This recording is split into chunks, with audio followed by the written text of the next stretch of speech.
because the Feyenoord achievements were great in itself anyway. We have the big names. We have Cruyff, we have Van Basten. They only have Van Hanegem, which is actually a good player. Van Hanegem was a guy, I mean, he, like Cruyff, he thought about football all the time. You know, football is a sort of science. And so one of his wisdoms was that if you want to give a guy an elbow, do it when the ball's in the air. Because when the ball is in the air, even the referee will be looking up at the ball, and that's when you give an elbow.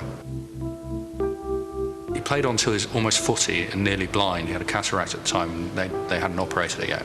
So he could hardly see, he could hardly walk, but he played libero for Feyenoord. And because he knew everything about positions, he was always in the right place. You know, I mean, he could have been out-sprinted by a 5-year-old child, but he never got into that situation. One of the great talents of Feyenoord and Dutch football was Wim van Hanegem. He famously didn't attend the banquet after losing the World Cup final in '74 to the Germans. This might have something to do with the fact that a stray bomb wiped out most of his family during World War II. If Cruyff suggests Ajax, the crafty Van Hanegem screams Feyenoord. I always said to my players, what if you could not play football? What then? Then you can work as a builder or whatever. Or you are standing in a factory, so now you make good money and you get attention. When you are with a good club, then you will get to see 3/4 of the world. Yes, there is nothing more beautiful to me.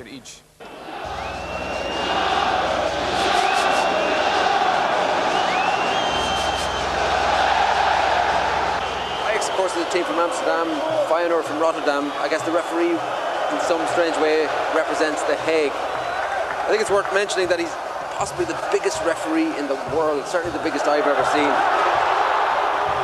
And he's sponsored by Specsavers, honestly.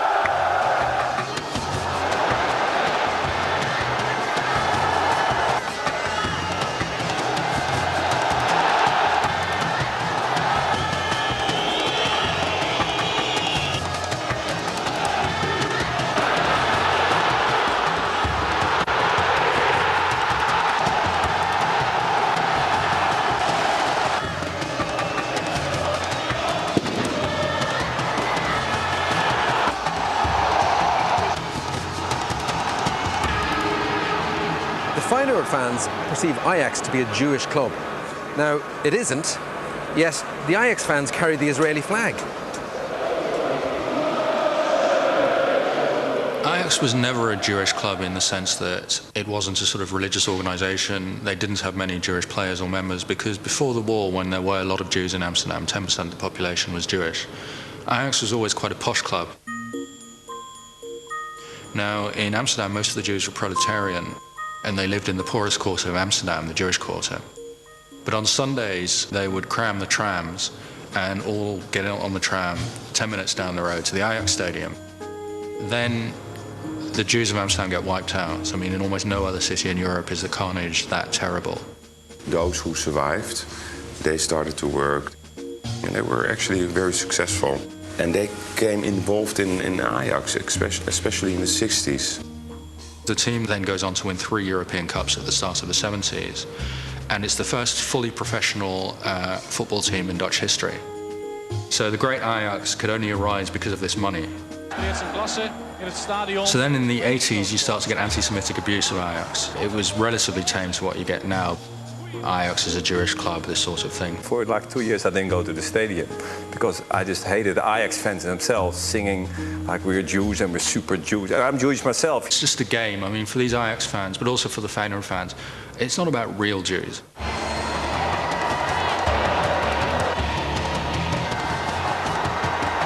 These are people who during the week they will wear swastikas, and then in the weekend they put it in on their bed, and then they put on their Israeli flags.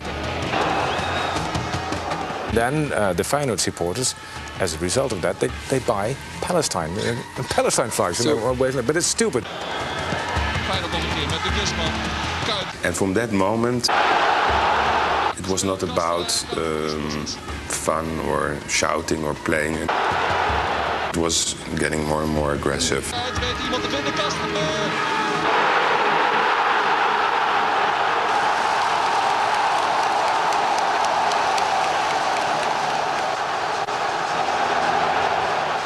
For the first time ever, I've left a match early, but there's a good reason for this. I'm trying to get a quick word with Marco van Basten, who scored one of the greatest goals of all time and who's now manager of the Dutch team, who apparently leaves this game about 10 minutes before the end. Yes, well, a very shy, retiring type, obviously. He wasn't there to be drooled over by starstruck chancers. No, he was there to cast an eye over yet another generation of exciting new Dutch players. Players like Kuyt and Kalou for Feyenoord. Maduro, he will be in 2 years' time a European top-class player. I mean, he will play for Juventus or AC Milan or Barcelona or Real. They were incredibly young. Very, very young. I mean, 19, 20, 21. Ryan Babel, is he? Ryan Babel is 18 years old. Just turned 18. And there are more. Wesley Sneijder, 19 years old. Kasten nu, rechts Kuyt. Weer Kuyt. Het schot van Kuyt uit de moeilijke hoek, maar hij juicht hem binnen. So should we put money on Holland to win the 2006 World Cup final?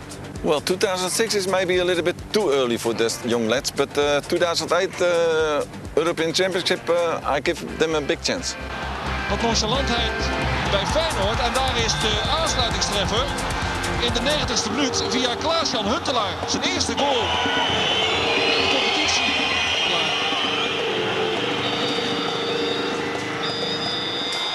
Het laatste fluitsignaal is daar van Temming.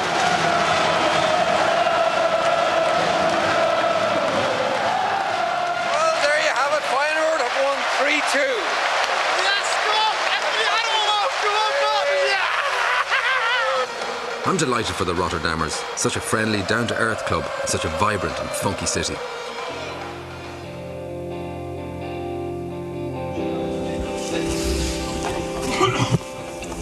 Erwin, you've done the double over Ajax this year.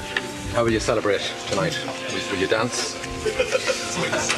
On the table. Table dance. I live in Rotterdam here, and I know for a fact that tomorrow they go to their work and they do this. And they feel for a week they feel very pleased and relieved, and the big Ajax was beaten. It's maybe a little bit childish, it's only football, but football's more than a game.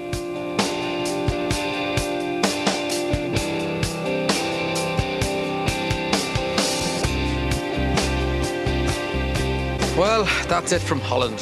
From the pretty canals of Amsterdam to the industrial elegance of De Kuip. Good night.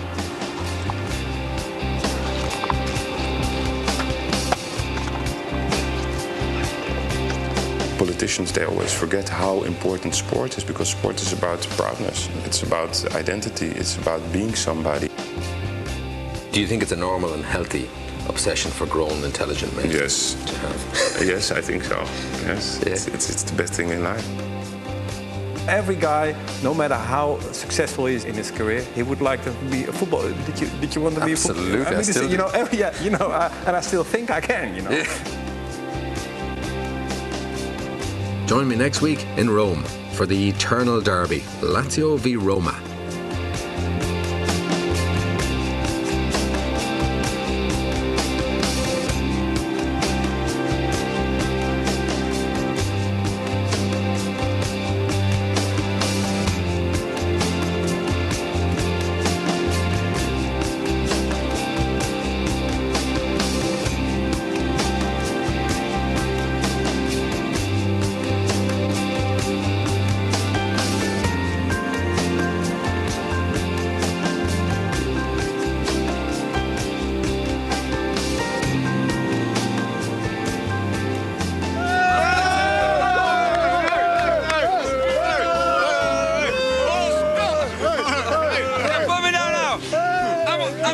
Television, come on.